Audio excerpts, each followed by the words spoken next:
আমি এর থেকে স্বনির্ভর হতে চাইছি। মানে পোলট্রি চাষ করে নিজের যোগ্যতায় স্বাধীন ব্যবসা করতে চাইছি। হ্যাঁ, অবশ্যই তো চেষ্টা করেছি, হয়নি। এবার তার জন্য তো অন্য এক ব্যবস্থা আছে। এখন এই পথ বেছে নিয়েছি। আমি টিউশনি পড়াই। 4 দিন চাকরি বাড়ির অপেক্ষায় ছিলাম। পরীক্ষাটাকে দিয়েছি, পাশ করেছি। ভাইবা পর্যন্ত গিয়ে সব আটকে গিয়েছি। রামকৃষ্ণ মিশনের কর্মকাণ্ড আমরা সারা বছর ধরেই শুনে থাকি। নরেন্দ্রপুর রামকৃষ্ণ মিশনে সেরকমই এক কাহিনী নিয়ে আজ আপনাদের সঙ্গে আমি দেবস্মিতা। কৃষি বার্তায় আপনাদের সকলকে জানাই স্বাগত। সুন্দরবন অঞ্চলের প্রায় 40 জন মহিলা এবং পুরুষদের নিয়ে নরেন্দ্রপুর রামকৃষ্ণ মিশনের উদ্যোগে শুরু হয়েছে একটি ট্রেনিং, যে ট্রেনিং এর মাধ্যমে স্বনির্ভরতার লক্ষ্যে পৌঁছে দেওয়া হচ্ছে এই সমস্ত মানুষদের, যারা বাড়িতে অল্প জায়গায় গরু, ছাগল বা হাঁস মুরগি পালন করতেন। তারা অনেক সময় দেখা যেত সঠিক পরামর্শের অভাবে সঠিক পদ্ধতি না মেনে চলায় লাভ করতে পারতেন না। যাতে তারা সঠিকভাবে এই ধরনের মুরগি পালন বা হাঁস পালন বা বিভিন্ন পদ্ধতিতে চাষবাস করে লাভবান হতে পারেন, তার উদ্দেশ্য নিয়েই এই ট্রেনিং শুরু করা হয়েছে। এবং বর্তমানে আজ আমি চলে এসেছি অশোকনগর কৃষি বিজ্ঞান কেন্দ্রে, যেখানে এক্সপোজার ভিজিট চলছে। আমরা ঘুরে দেখে নেব কিভাবে এই ট্রেনিংটি দেওয়া হচ্ছে এবং যারা ট্রেনিং নিতে এসেছেন তাদের বেশ কিছু জনের সঙ্গে কথা বলে তাদের মুখ থেকে শুনে নেব তাদের ট্রেনিং এর কাহিনী। আমরা তো সুন্দরবনের উত্তর 24 পরগনা একদম শেষ প্রান্তে বাস করি, মানে সুন্দরবনের বনের কাছেই বাস করি। এবার সেখান থেকে আমরা এই ট্রেনিংটা নিয়ে খুব উপকৃত হয়েছি। কারণ এই ট্রেনিং না নিলে আমরা জানতাম না, আমরা তো ঘরোয়াভাবে এমনি পুষতাম অল্প কিছু হাঁস মুরগি, সেটাতে আমরা জানতাম না যে মুরগিকে কিভাবে ম্যানেজমেন্ট করতে হয়, কখন ভ্যাকসিন দিতে হয়, কখন কিভাবে খাওয়া দিতে হয়, কোথায় কিভাবে রাখতে হয়। এই জন্য আমরা এবার এই ট্রেনিং পেয়ে খুবই উপকৃত হয়েছি। এই ট্রেনিং নেওয়ার পরে আমরা এখন বেশি করে হাঁস মুরগি পালন করব। এতদিন পর্যন্ত ঘরোয়াভাবে করতাম, তাকে ভ্যাকসিন দিতে পারতাম না, বা জায়গাটাও বেশি, 10টা মুরগি অল্প একটু জায়গা, সেখানে হয়তো দেখা যেত হাঁস মুরগি চাপে তারা মারাই যেত।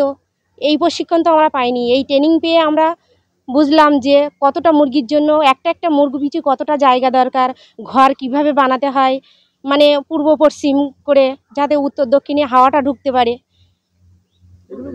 এগুলো জানতে পারলাম। আমি এর থেকে স্বনির্ভর হতে চাইছি। পোলট্রি চাষ করে নিজের যোগ্যতায় স্বাধীন ব্যবসা করতে চাইছি। এই যে ধরুন চাকরি বাকরি পাননি, অনার্স নিয়ে পাশ করেছেন, তার থেকে কিছু অনুশোচনা হয় না? হ্যাঁ, অবশ্যই তো চেষ্টা করেছি, হয়নি। এবার তার জন্য তো অন্য এক ব্যবস্থা আছে। এখন এই পথ বেছে নিয়েছি। মানে আপনি কি বাড়িতে চাষ করেন না? ছাগল চাষ আছে, মুরগি ছিল আগে, এখন নেই উপস্থিত। ছাগল চাষ করছি। এতদিন মধ্যে কিভাবে আপনি করতেন? আমি টিউশনি পড়াই। 4 দিন চাকরি বাড়ির অপেক্ষায় ছিলাম। পরীক্ষাটাকে দিয়েছি, পাশ করেছি। ভাইবা পর্যন্ত গিয়ে সব আটকে গিয়েছি। নরেন্দ্রপুর রামকৃষ্ণ মিশনের লোক শিক্ষা পরিষদের পক্ষ থেকে আয়োজন করা হয়েছে এই ট্রেনিং এর, এবং এই লোক শিক্ষা পরিষদের একজন কর্মী এই ট্রেনিং নিয়ে আমাদের কি জানাচ্ছেন শুনে নেব। জার্মান প্রজেক্ট আমাদের, তার আন্ডারে একটা কলেজ আছে, গ্রিন কলেজ।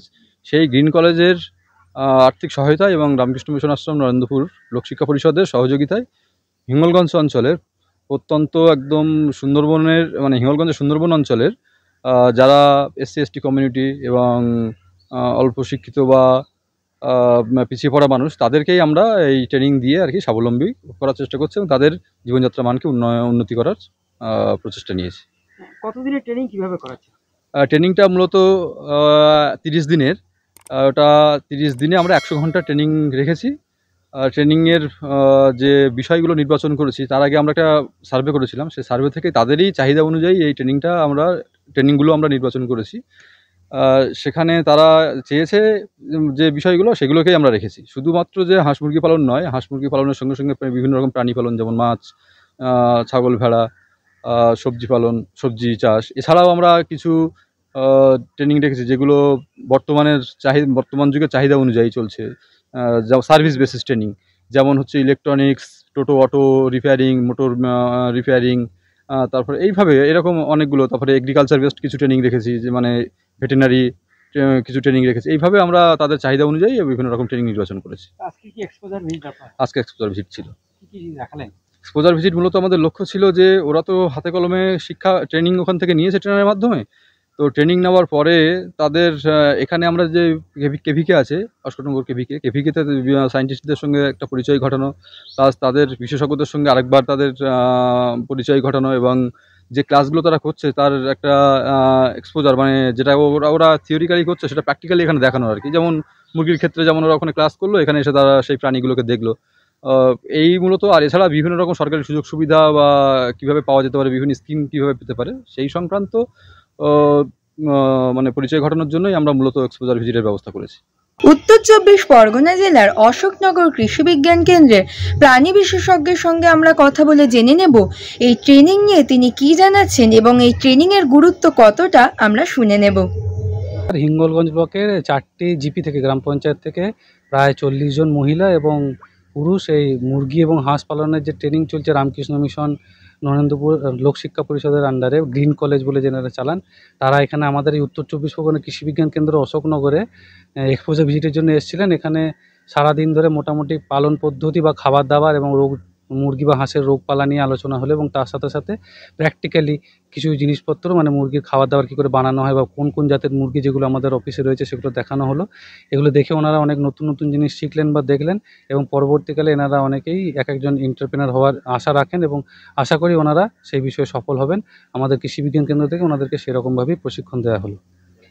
ট্রেনিংয়ের একটা পার্ট হিসেবে এক্সপোজার ভিজিট, যেখানে এগুলো প্র্যাকটিক্যালি করানো হয়, সেই হিসেবেই ওনারা আজকে আমাদের এই কৃষি বিজ্ঞান কেন্দ্রে এসেছেন। জেনারেলি এদের ট্রেনিংটা হচ্ছে হিঙ্গলগঞ্জ ব্লকে ওনাদের যে শাখা আছে সেখানেই হচ্ছেন, কিন্তু ওখান থেকে ওনারা আমাদের এখানে নিয়ে এসেছেন এক্সপোজার ভিজিটের জন্য মেনলি। কি দেখানো হলো? এখানে থিওরিটিক্যালি আমাদের খাবার দাবার বা রোগ জ্বালা এসব নিয়ে পড়ানো হলো, এবং বিভিন্ন জাতের যে মুরগি যেগুলো আমাদের এখানে রাখা আছে ডেমনস্ট্রেশন ইউনিটে, সেগুলো তাদের প্রোডাকশন পারফরমেন্স কীরকম সেগুলো ওনারা সচক্ষে দেখলেন। টার্কি, কোয়েল বা গিনি ফাউল যে নতুন নতুন প্রজাতির যে পোলট্রি যেগুলো আছে সেগুলো ওনারা দেখলেন সচক্ষে, এবং এছাড়া মুরগি বা হাঁস যেগুলো আছে সেগুলো তো দেখলেন, বা মুরগির খাবার কীভাবে ঘরোয়া পদ্ধতিতে বানানো হয়, কীভাবে করা হবে সেগুলো প্র্যাকটিক্যালি ওনাদেরকে দেখানো হয়েছে, এবং রোগ জ্বালা কী কী হয় বা সেগুলো কয়েকটা দেখানোর চেষ্টা করা হয়েছে এখানে। আপনারাও যারা ছোট করে এরকম হাঁস মুরগি পালন বা প্রাণী পালন শুরু করেছেন, তারা অবশ্যই সঠিক পদ্ধতি মেনে পরামর্শ নিয়ে এগিয়ে আসুন, এবং কৃষি বিজ্ঞান কেন্দ্র, রামকৃষ্ণ মিশন এবং কৃষি দপ্তর, প্রাণী দপ্তর থেকে সারা বছর ধরেই কিন্তু কৃষকদের উদ্দেশ্যে এরকম বিভিন্ন ধরনের ট্রেনিংয়ের আয়োজন করা হয়। তাই আপনারা যারা সঠিক পরামর্শ নেবেন বলে ভাবছেন, তারা অবশ্যই আপনাদের নিকটবর্তী যে কোনো কৃষি বিজ্ঞান কেন্দ্র অথবা রামকৃষ্ণ মিশনে অনায়াসে যোগাযোগ করতে পারেন, যাতে আপনারা লাভবান হন সেই আশা আমরা সবসময় রাখছি। এরকম আরও নতুন নতুন তথ্য জানতে অবশ্যই আমাদের কৃষি বার্তা চ্যানেলটিকে সাবস্ক্রাইব করে বেল আইকনটি প্রেস করে রাখুন, যাতে সবার প্রথমে নোটিফিকেশনটি আপনার কাছেই পৌঁছে যায়। নমস্কার।